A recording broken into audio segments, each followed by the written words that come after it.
of the most exciting scientific findings of the past half-century has been the discovery of widespread trophic cascades. A trophic cascade is an ecological process which starts at the top of the food chain and tumbles all the way down to the bottom. And the classic example is what happened in the Yellowstone National Park in the United States when wolves were reintroduced in 1995. Now, we all know that wolves kill various species of animals, but perhaps we're slightly less aware that they give life to many others.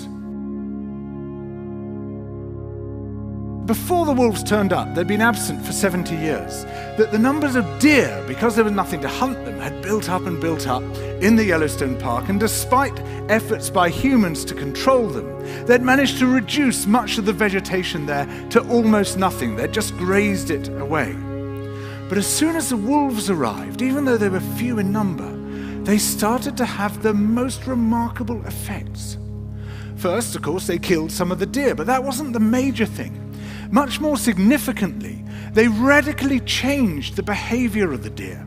The deer started avoiding certain parts of the park, the places where they could be trapped most easily, particularly the valleys and the gorges. And immediately those places started to regenerate. In some areas, the height of the trees quintupled in just 6 years. Bare valley sides quickly became forests of aspen and willow and cottonwood. And as soon as that happened, the birds started moving in. The number of songbirds, of migratory birds, started to increase greatly.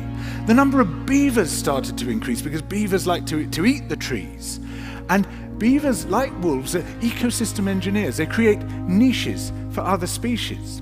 And the dams they built in the rivers provided habitats for otters and muskrats and ducks and fish and reptiles and amphibians.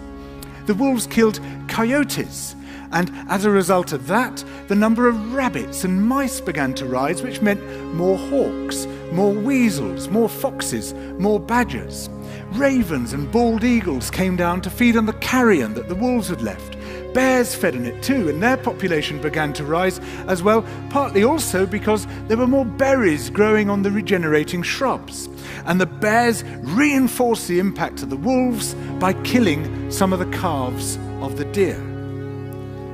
But here's where it gets really interesting. The wolves changed the behavior of the rivers. They began to meander less. There was less erosion. The channels narrowed, more pools formed, more riffle sections, all of which were great for wildlife habitats.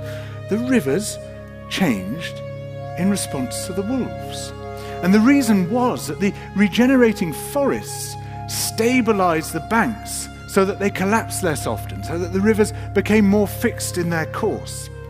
Similarly, by driving the deer out of some places and the vegetation recovering on the valley sides, there was less soil erosion because the vegetation stabilized that as well.